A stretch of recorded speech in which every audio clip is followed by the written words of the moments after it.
우리 주위에 계신 분들과 이렇게 인사하겠습니다. 미소가 참 따뜻합니다. 우리 다시 한번 인사할까요? 미소가 참 따뜻합니다.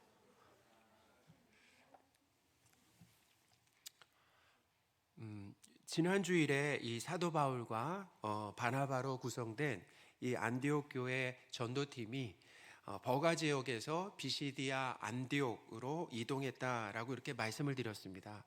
그 거리는 이제 버가에서 비시디아 이 안디옥의 거리는 한 200km 정도 됩니다. 그리고 그곳을 가기 위해서는 해발 한 700m 정도 되는 거대한 이 타우로스 산맥을 이제 넘어야 하는 험난하고 위험한 전도길이다라고 이렇게 말씀을 드렸습니다. 이 지역은 현재 터키 남부인데요. 한번 지도를 잠깐 보여드리겠습니다. 지도를 한번 보여주시면 저기 바보에서 버가로 가고 버가에서 이 비시디아 안디옥, 비시디아 지역에 저기 안디옥 B라고 써 있죠. 비시디아 안디옥인데 그 중간에 아나톨리아 산맥 이렇게 되어 있습니다. 그러니까 타우로스 산맥이라고도 하는데 그 높이가 3,000m가 훨씬 더 넘는다라는 거예요. 근데 그 산을 어떻게 해요? 도보로 넘어야 되는 그런 상황이죠. 거리도 거리지만 저 거대한 산을 넘어서 가는 험난한 또 위험한 그런 전도길이었다라는 것입니다. 이 비시디아 안디옥에 도착한 이 바울과 이 바나바는 안식일에 그곳에 이제 유대인의 회당이 있었습니다. 그래서 유대인의 회당에 들어갔는데요. 이 유대인의 회당은 이제 오늘날 교회와 비슷한 역할을 했습니다. 그곳에는 기본적으로 성전이 없었잖아요. 그러니까 유대인들은 성전 중심이었는데 거기는 또 이방 땅이고 성전이 없었죠. 그러니까 성전이 없는 곳에서는 회당 중심의 신앙생활을 하게 되는데 그 회당에서 역시 유대인들은 모여서 기도하고 또 예배드리고 또 성경을 배우고 거기다가 재판도 받는 이런 일들이 있었습니다. 그래서 이 회당이라고 하는 것은 유대인들에게 있어서 이 삶과 신앙의 중심이다라는 거죠. 이 바나바와 바울은 이 회당장들의 권유로 성경을 가르칠 수 있는 그 기회를 얻게 되었습니다. 그때 누가 먼저 일어났다라고 했습니까? 누가 일어났어요? 바울이 자리에서 일어나면서 손짓을 했다라고 성경이 기록을 하고 있어요. 이렇게 손짓했다. 손짓을 어떻게 했는지 모르겠어요. 이렇게 했나? 예? 손짓을 딱. 그러니까 이 사도행전을 보면은요. 그러니까 성경 하나하나를 우리가 성경에 쓰여진 단어 하나하나를 그냥 넘길 수가 없어요. 사도행전을 읽으시다 보면 말하는 사람은 손짓을 합니다. 다 하는 건 아니지만 손짓을 했다라고 이렇게 얘기를 하는데 이제 손짓하는 경우는 왜 손짓을 하겠습니까? 그렇죠. 이제 우리 장로님이 잘 말씀해 주셨는데 웅성웅성하니까 이제 내가 말하기 시작할 거다. 그러니까 뭐 자리를 정돈하고 집중해라라고 하는 어떤 의미에서 이제 손짓을 하겠죠. 이 바울이 이제 자리에서 일어나며 손짓하면서 설교하기 시작했다라는 것입니다. 바울은 이스라엘 이 사람들과 그리고 하나님을 경외하는 사람들에게 뭐라고 얘기했냐면 들어라라고 얘기를 했습니다. 그들은 대상이 어떻게 보면 대상이 둘이었다라고 하는 것을 알 수 있는데 누구냐면 유대인들이었고 그리고 유대인으로 개종한 이방인들이었다라는 거예요. 그래서 개종한 이방인들을 뭐라고 불렀냐면 하나님을 경외하는 사람들이다라고 이렇게 불렀다라는 것입니다. 그러니까 핵심은 뭐냐면 바울이 누구에게 설교한 것입니까? 유대인들에게 설교를 했다라는 거예요. 대상이 유대인이었다라는 16절입니다. 같이 한번 읽겠습니다. 바울이 일어나 손짓하며 말하되 이스라엘 사람들과 및 하나님을 경외하는 사람들아 들으라. 아멘. 바울이 이 설교한 내용, 이제 바울이 설교를 시작하는데 설교하는 내용은 뭐냐면 이스라엘의 이 오랜 역사를 아주 간략하게 요약을 해줬다라는 것입니다. 바울이 이 언급한 그 역사의 범위는 하나님이 이스라엘 12지파를 선택하셨다라고 하는 것과 또 이 이스라엘이 이제 애굽에서 나그네와 종으로 살아갈 때 하나님께서 그들을 빼내주셨다라고 하는 그 내용도 있고 또 신약에 예수님 때까지 대략 이 1500년 그러니까 긴 역사를 이 바울이 어떻게 했냐면 회고했다라는 것입니다. 그러니까 바울이 이스라엘의 역사를 회고하면서 자, 그렇게 한 이유가 있을 거잖아요. 유대인들에게 그것을 강조하며 전하려고 했었던 아주 중요한 그 메시지가 있다라는 것입니다. 자, 그것은 뭐냐면 첫째, 뭐냐면 이 이스라엘의 역사라고 하는 것은 이스라엘이 하나님의 한없는 사랑과 그 은혜를 넘치게 받은 기록이다라고 하는 것을 말했다라는 것입니다. 그러니까 우리가 보통 소위 이 세상의 역사라고 하는 것은 누구의 역사라고 합니까? 세상의 역사는 보면 사람의 역사잖아요. 그리고 사람의 역사 중에서도 어떤 역사냐면 승자의 역사다라고 이렇게 많이 이야기를 합니다. 그러니까 승자, 어떤 힘 있는 사람, 살아남은 사람 중심으로 그 입장에서 그들에게 유리하게 역사가 기록된다라는 거죠. 그래서 역사 기록이라고 하는 것은 종종 왜곡되고 객관성을 잃고 그리고 치우칠 때가 있잖아요. 그러니까 세상의 역사가 승자의 역사든 패자의 역사든 중요한 것은 누구의 역사라는 것입니까? 사람의 역사라는 거죠. 사람과 사람이 한 일을 중심으로 기록해 놨다라는 거예요. 자, 그런데요, 이스라엘의 역사라고 하는 것은 누구의 역사입니까? 하나님의 역사다라는 거예요. 할렐루야. 하나님의 역사라는 것입니다. 그러니까 우리가 이제 살펴보겠지만 이 바울은 이스라엘의 그 역사를 이야기하면서 처음부터 끝까지 하나님이 하신 일들을 나열했다라는 거예요. 그러니까 주어가 누구예요? 하나님이에요. 그러니까 요 바울의 설교문을 이제 보시면 알겠지만 주어가 누구라고요? 하나님이에요. 동사가 누구예요? 하나님. 그러니까 하나님이 어떤 일을 하셨는가라고 하는 것을 기록했다. 그게 전부 다입니다. 우리는 이 이스라엘의 역사를 이제 살펴보면서 하나님이 어떤 분이신가라고 하는 것을 배울 수가 있어요. 하나님의 성품과 또 하나님의 능력과 또 하나님이 하신 일 등을 우리가 배울 수가 있다라는 것입니다. 이 이스라엘의 역사 가운데 제일 중요한 것이 있어요. 이제 바울이 얘기하는데 그 중에 제일 중요한 일은 뭐냐면 하나님께서 이 이스라엘 민족을 자기 백성으로 선택하셨다라는 것입니다. 7절 상반절인데요. 우리 함께 읽겠습니다. 이 이스라엘 백성의 하나님이 우리 조상들을 택하시고 아멘. 제일 처음 이야기한 내용이 바로 뭐예요? 택하셨다라는 거죠. 그러니까 이스라엘 민족이 하나님을 자신들의 하나님으로 먼저 선택한 것이 아니다라는 거죠. 그러니까 하나님을 이스라엘 백성이 먼저 하나님을 믿고 사랑한 것이 아니다. 하나님을 우리가 믿어드릴게요 한 것이 아니다라는 것입니다. 하나님이 먼저, 중요한 것은 하나님이 먼저 이스라엘을 하나님의 백성과 이 자녀로 선택해 주셨다라는 것입니다.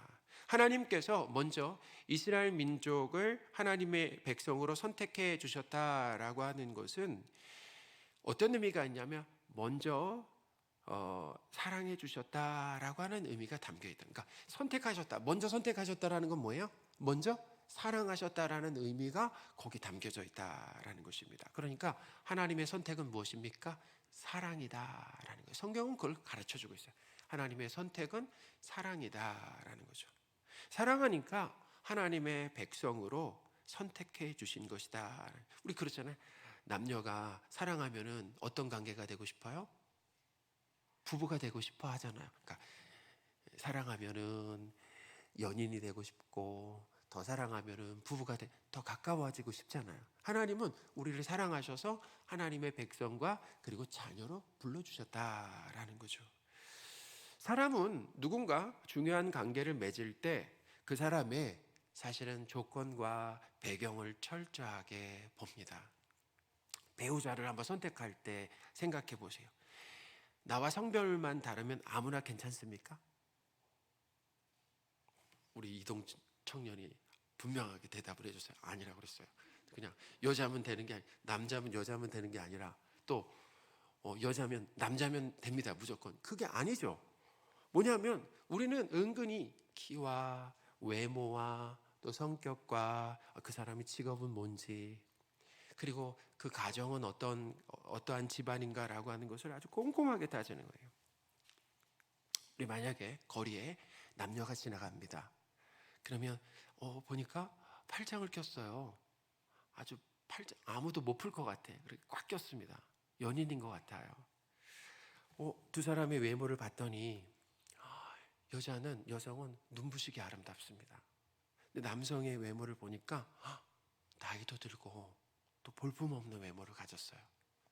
자, 그럴 때 우리가 자연스럽게 어떤 생각을 합니까?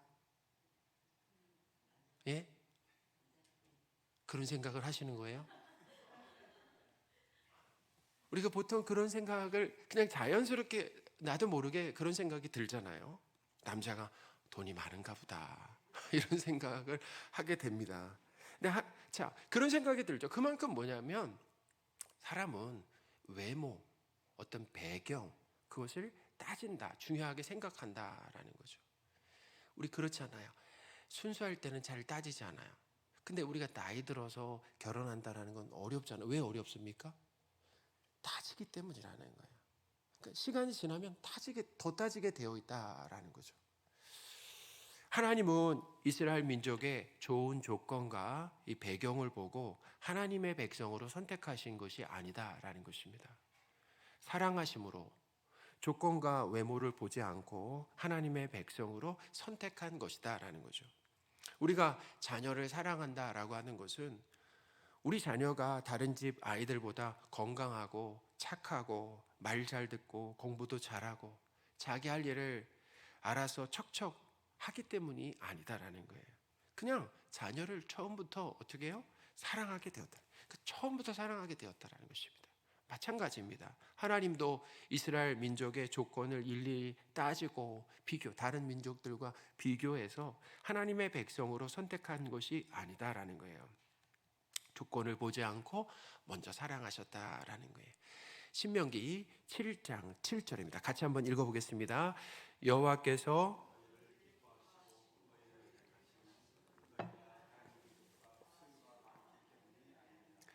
너희는 오히려 모든 민족 중에 가장 적으니라 라고 이렇게 성경이 기록하고 있다라는 것입니다. 이스라엘을 자기 백성으로 선택하신 이 하나님은 그들을 계속 책임져 주시는 거예요. 성경은 그걸 가르쳐 주고 있습니다. 그러니까 선택하셨잖아요. 그러니까 그들을 끝까지 책임지시는 거죠. 그래서 선택하신 하나님은 애굽 땅에서 나그네로 살고 있는 이스라엘 백성을 그곳에서 빼내 주셨다라고 기록을 하고 있습니다. 17절 하반절입니다. 애굽 땅에서 나그네된 그 백성을 높여 큰 권능으로 인도하여 내사. 아멘. 하나님은 이스라엘 백성이 애굽에서 이 고된 종살이로 저녁 없는 삶을 이어갔어요. 저녁 없는 삶을 이어갈 때 큰 권능으로, 그러니까 바로 왕보다 더 큰 능력으로, 큰 권능으로 어떻게 해요? 이 바로 왕의 손에서 이스라엘 백성들을 해방시켜 주셨다라는 거죠. 하나님은 이 이스라엘 백성을 애굽에서만 그냥 빼내 주신 것이 아니라 이제 저들을 이제 어디로 인도하셨습니까? 약속의 땅인 그 가나안으로 인도하셨고 가나안을 선물로 주셨다. 그래서 바울이 설교하면서 이렇게 얘기했습니다. 그 땅 가나안에 살고 있었던 7 거민을 하나님이 멸하셨다라는 거예요. 그러니까 멸하셨다. 자, 19절 같이 한번 읽어보겠습니다. 가나안 땅 7 족속을 멸하사 그 땅을 기업으로 주시기까지 약 450년 가니라. 아멘. 참 놀라운 것은 뭐냐면 아브라함에게 약속하셨는데 창세기 15장에서 하나님은 약속하신 걸 어떻게 하셨어요? 잊지 않으셨습니다. 몇 년 보니까 한 450년, 기본 한 450년 잊어버리질 않으셔요. 하나님은. 우리는 깜빡깜빡 하잖아요. 근데 하나님은 잊어버리지 않으시고 그 약속을 어떻게 해요? 성실하게 신실하게 지키셨다라는 거죠. 그 지키시면서 뭐 하신 겁니까? 책임지신 거 아니에요? 아주 세심하게 책임지셨다라는 거죠. 이스라엘 백성이 가나안 땅에서 정착하며 살면서 이제 그들은 왕을 요구하기 시작했습니다. 그러니까 이런 거예요. 남들이 하는 건 다 하고 싶어요. 그러니까. 그래서 이방 나라들이 왕이 있어서 막 부강하고 안전하고 막 잘 살다 보니까 우리도 뭘 달라고 그럽니까? 왕을 달라고 했을 때 하나님은 저들이 요구하는 것을 들어주셨죠. 그래서 어떻게 해요? 저들에게도 왕들을 주셨습니다. 왕들을 주심으로 인해서 특히 이 다윗 왕을 세워주심으로 인해서 이스라엘이 뭐예요? 정치적으로, 경제적으로, 외교적으로 전성기를 맞게 하셨다라는 것입니다. 그래서 이렇게 이스라엘의 역사를 찬찬히 살펴보면은 하나님께서 이스라엘을 얼마나 사랑하셨는가라는 거예요. 그리고 은혜를 베풀어 주셨는가? 그래서 저들을 하나님의 백성으로 삼으셨고 애굽에서 구원해 주시고 가나안 땅으로 인도해 주신 그 넘치는 은혜가 거기에 기록되어 있고, 그리고 바울이 그것을 어떻게 했다라는 것입니까? 설교했다라는 것입니다. 그런데 바울은 이 하나님의 크신 사랑과 은혜만 언급한 것이 아닙니다. 이스라엘 백성의 그 하나님의 백성이라고 하는 이스라엘 백성의 그 죄와 그리고 부끄러운 모습을 교차해서 기록해 놨다는 거예요. 그러니까 하나님께서 이스라엘 백성을 애굽의 종살이에서 구해 내셔서 이 광야로 인도하셨을 때, 이 광야는 하루도 살 수 없는 땅이잖아요. 그러니까 하나님 은혜 없이는 살 수 없는 땅이에요. 그 하루도 살 수 없는 광야에서 이스라엘 백성은 하나님의 은혜로 몇 년간 살았다라고 합니까? 40년 살았다라는 거예요. 그러니까 놀랍게도 그들의 의복은 헤어지지 않고 발은 부르트지 않았다라고 성경이 기록하고 있습니다. 신명기 8장 4절입니다. 같이 읽겠습니다. 이 40년 동안에 내 의복이 헤어지지 아니하였고 내 발이 부르트지 아니하였느니라. 아멘. 광야에서 이 하나님의 보호와 공급과 인도를 매일매일 경험했는데, 바울은 이스라엘 백성의 이 광야 생활을 한 단어로 요약을 했습니다. 이스라엘 백성의 광야 생활. 하나님께서 광야에서 40년간 그들의 소행을 참아주셨다라고 한마디로 요약했다는 거예요. 18절입니다. 같이 한번 읽어보겠습니다. 광야에서 약 40년간 그들의 소행을 참으시고 라고 이렇게 얘기해요. 광야 생활이 저게 전부 다 광야를 언급했는데 저것만 언급했어요.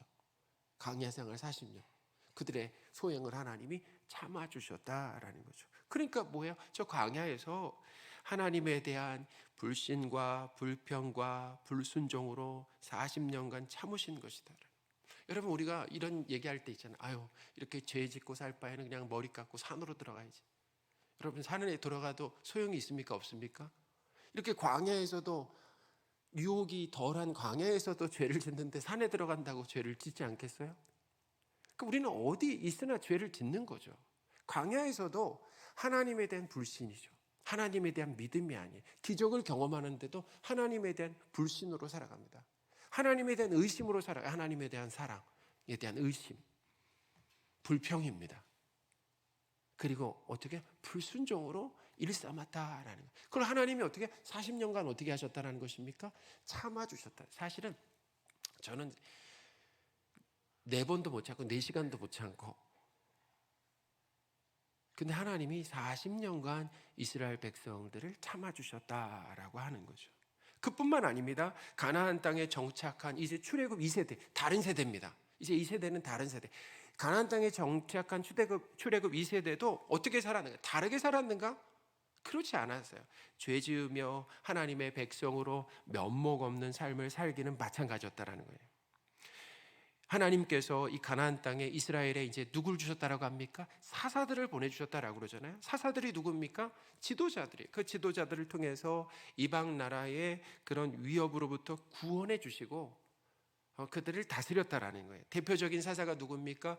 운니엘과 드보라와 그리고 누구의 그 삼손 그리고 기도원 같은 사사들이잖아요. 그런데요, 이 사사들의 특징이 있어요. 사사들의 특징, 이제 사사기 21장 25절에 마치면서 사사시대가 어떠했는가라고 하는 것을 거기에 결론을 내리고 있습니다. 그 사사기의 결론이에요. 사사기 특징, 결론. 사사기 21장 25절 말씀인데 우리 같이 한번 읽겠습니다. 그때 이스라엘에 왕이 없으므로 사람이 각기 자기의 소견에 오든 대로 행하였더라. 아멘. 이스라엘 백성들은 그때 이스라엘 왕이 없었다라고 해서 사실은 왕정이 없었어요. 그러니까 왕이 없는 게 당연하죠. 사사시대 왕정이 아니었으니까 왕이 없었죠. 저 말은 뭐냐면 하나님을 왕으로 인정하지 않았어요. 하나님을 왕으로 인정하지 않고 각기 자기 소견에 옳은 대로 살았다. 그럼 누가 왕이 되어 산 거예요? 내가 왕이 되어, 자기가 왕이 되어 내가 선악의 기준이 되어서 내 생각대로 살았다라는 것입니다. 저마다 그렇게 살았다라는 거예요. 그러니까 어떤 일이 일어납니까? 종교적 타락이 일어나고 도덕적인 타락이 일어나는 그런 시대였다라는 것입니다. 사사기 시대가 그랬다라는 거예요. 그러니까 하나님은 얼마나 마음이 아프겠습니까? 그리고 하나님의 백성으로 보면 면목 없는 삶을 살았다라는 거예요.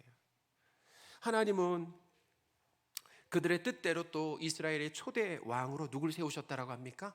사울을. 그러니까 하나님이 자꾸 세워달라니까 하나님이 마지못해서 세워줬어요. 그래서 그들이 딱 보니까 정말 우리 왕이다라고 인정할 만한. 그래서 사울은 뭐라 그래요? 키가 컸다 그러잖아요. 그래서 제 별명이 자꾸 사람들이 저한테 사울이라고 그러는데, 사울이 키가 컸다고. 사울 아니면 골리앗. 꼭 골리앗이나 사울이라고 그러는데, 하여튼 사울이 외모로 볼 때는 사람들이 하나님이 정말 제대로 된 사람을 선택하셨구나 할 정도로 사람들이 인정했다라는 것입니다. 그런데 그 사울 왕이 어떠했습니까? 40년간 어떻게 나라를 통치했습니까? 사울 왕도 하나님께 묻지 않았다라는 거예요. 그러니까 하나님이 왕으로 세워주셨을 때 하나님을 왕으로 인정하면서 하나님의 통치와 다스림 가운데 나라를 다스렸어야 되는데, 내가 왕이, 자신이 왕이 되었어요. 그러니까 하나님께 묻지 않았다. 여러분, 이게 죄입니다. 성도가 하나님께 묻지 않는 것이 죄예요. 왜냐하면 누구 뜻이 더 중요한 겁니까? 내 뜻하고 하나님의 뜻과 하나님의 뜻이 더 중요하죠. 그것이 선합니다. 그것이 옳습니다. 그러니까 우리는 매사에 하나님의 뜻을 물어야 돼요. 근데 이스라엘 초대 왕인 사울이 하나님께 묻지 않았다는 거예요. 그래서 죽게 되었다라고 성경이 기록하고 있어요. 역대상 10장 14절입니다. 여호와께 묻지 아니하였으므로 여호와께서 그를 죽이시고 그 나라를 이새의 아들 다윗에게 넘겨주셨더라. 한 절로 명확하게 얘기하고 있어요. 사울이 어떠한 삶을 살았나? 하나님께 묻지 않았다는 거예요. 그래서 어떻게 해요? 하나님이 죽이셨고, 그리고 이 다윗에게 그 나라를 넘겨주셨다는 거예요. 이렇게 이스라엘 역사는 이스라엘 백성과 왕까지 지속적인 죄와 또 백성으로서 면목 없음이 드러나는 부끄러운 시간들이었다는 것입니다. 그 역사를 회고해 보면 부끄러워요. 그러니까 뭐예요? 읽고 싶지 않아요. 그냥 닫아놓고 싶은. 자, 그렇다면 바울이 이스라엘을 향한 이 사랑과 이스라엘의 이 지속적인 죄를 교차해서 설교하면서 강조하고 싶었던 것이 무엇입니까? 강조하려고 이렇게 얘기를 한 거예요. 그것은 뭐냐면 이스라엘 백성이 하나님의 백성이 될 만한 자격이 없는데 하나님께서 사랑으로 그들을 백성과 자녀로 선택해 주셨다라고 하는 것을 강조하여 가르쳐 주는 것이다 라는 것입니다. 하나님께서 이스라엘 백성을 선택하시고 나서 이 이스라엘의 역사는 불신과 불평과 불순종, 우상숭배로 가득 채워져 있었다라는 것입니다. 그러니까 하나님은 이스라엘 백성의 이런 모습을 모르고 선택하신 것이 아니다. 다 아셨어요. 하나님은 이스라엘의 연약함, 불가능함, 추악함을 다 아시고 자기 백성으로 선택하신 것이다라는 거예요. 사람은 이 상대방을 다 알면 중요한 관계를 맺지 않습니다. 선택하지 않아요. 멀리 해요. 그 사람, 좀 멀리 해야 되겠다라고 생각을 하잖아요. 근데 하나님은 다 아시는데 하나님의 백성으로 선택하셨다라는 거예요. 그게 사랑이죠. 그건 사랑으로밖에 설명이 안 돼요. 하나님께서 사랑하시는 성도 여러분, 하나님의 사랑과 이 선택의 원리라고 하는 것은 오늘날에도 신약이나 구약이나 또 오늘날에 그리고 우리에게도 동일하게 적용된다라는 것입니다. 성경이 일관되게 가르쳐줘요. 하나님은 우리를 사랑하시고 하나님의 자녀로 선택해 주셨다라는 것입니다. 우리가 다른 사람들보다 인격적이고 순종적이고 성실하고 정직하고 더 낫고 훌륭해서 우리를 하나님의 자녀로 선택한 것이 아니다라는 거예요. 우리가 구원받고 나서 인생을 살아가면서 우리가 하나님의 자녀가 될 만한 자격이 없다라고 하는 것이 여실하게 드러난다는 거예요. 여러분 생각해보세요. 우리 신앙생활에서 우리의 훌륭함이 드러납니까?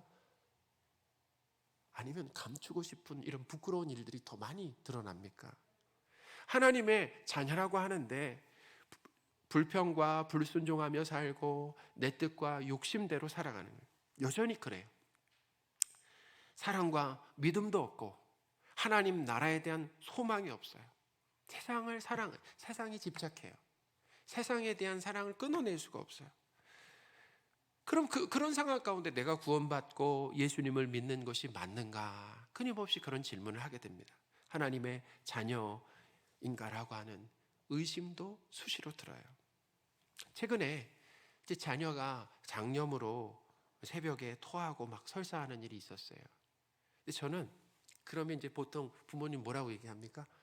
아, 괜찮아 이렇게 말보다는 저는 괜찮아는 말을 하기 전에 이렇게 했어요. 뭐를 먹었길래 그러냐라고 혼부터 냈습니다. 막 이렇게 토하면서 힘들어하는 아이에게 그랬어요. 그리고 이렇게 좀 진정시키고 가만히 이제 돌아와서 이렇게 앉아서 생각해 보니까 참 사랑이 없다라는 것을 알게 되었어요. 그럴 때는 먼저 어떻게 해야 됩니까? 괜찮냐라고 물어봐야 되잖아요. 그리고 묻고 간호해 줘야 되는데 좋게 말하지 못했습니다. 그게 안 됐어요. 안 되더라고요. 그러니까 사랑이 없는 거 아니겠습니까? 아버지로서 어떻게 보면 사랑이 없어요. 그리고 이런 거죠. 참 자격이 없다. 내가 자격이 있어서 아버지가 됐나? 내가 자격이 있어서 남편이 됐나? 내가 자격이 있어서 목사가 됐나? 제가 사랑이 많아서 하나님이 저를 구원해 주시고 또 목사로 세워주신 것이 아니다라는 것을 저는 다시금 깨달았어요. 사랑하는 여러분, 우리는 하나님이 원하시는 기준과 자격을 갖추어서 구원과 하나님의 자녀됨을 획득하고 취득하고 그리고 따낸 것이 아닙니다. 하나님의 백성과 그리고 자녀가 될 만한 조건이 하나도 없는데 하나님의 크신 사랑으로 선택해 주신 것이다라는 거예요. 우리가 인생을 살아갈 때 하나님에 대한 불신으로 의심하고 불평하고 또 불순종하고 사랑과 믿음이 없는 모습이 나타날 때마다 그럼에도 불구하고 자격이 1도 없는 우리를 하나님의 자녀로 선택해 주셨음을 깨달으시고 하나님께 감사하시는 저와 여러분들이 되셨으면 좋겠습니다. 바울은 하나님께서 이런 이스라엘을 위해 중요합니다. 이런 이스라엘을 위해 하는 거예요. 하나님이 어떻게 이런 이스라엘을 위하여 구원자이신 예수님을 세우셨다라고 하는 말을 해요. 23절입니다. 하나님이 약속하신 대로 이 사람의 후손에서 이스라엘을 위하여 구주를 세우셨으니 곧 예수라. 아멘. 이스라엘의 소행이라고 한다면 구원이 아니에요. 뭡니까? 벌을 받아야 되는 거죠. 그런데 예수 그리스도를 통해서 죄와 사망에서 이스라엘을 구원해 주시고 하나님의 자녀가 되는 큰 선물을 주셨다는 거예요. 죄의 벌은 예수님께서 십자가에서 죽으심으로 대신 받으셨습니다. 그리고 예수님의 그 온전한 순종과 의로움과 하나님 아들 된 신분을 죄인인 우리에게 넘겨주셨다라는 거예요. 이게 참 중요합니다. 넘겨주셨어요. 죄를 없는 것으로 하지 않았어요. 우리의 죄는 예수님이 받으셨고 예수님의 온전한 순종과 의로움과 하나님의 아들 된 신분은 우리에게 넘겨주셨다라는 거예요. 그것이 가장 위대한 무엇입니까? 자리바꿈이다라는 거예요. 자리바꿈이라는 거예요. 자리바꿈의 은혜를 우리가 받았다라는 거죠. 하나님께서 죄인인 우리를 위하여 구원자 예수 그리스도를 보내주셨음을 믿으시기 바랍니다. 죄인인 우리를 대신해서 예수님께서 십자가에서 대신 죽으심으로 우리의 모든 죄를 용서해 주셨습니다. 예수 그리스도를 통해서 죄의 형벌인 사망과 지옥에서 구원해 주셨다라는 거예요. 예수 그리스도 덕분에 우리는 하나님의 자녀로 놀라운 신분의 변화를 선물로 얻게 되었습니다. 사랑하는 여러분, 죄인인 우리를 사랑하시고 하나님의 자녀로 선택해 주신 것을 믿으시기 바랍니다. 예수 그리스도를 통해서 우리의 모든 죄를 용서해 주시고 죄의 형벌에서 구원해 주신 하나님을 가장 높이시며 감사하신 저와 여러분들이 되셨으면 좋겠습니다.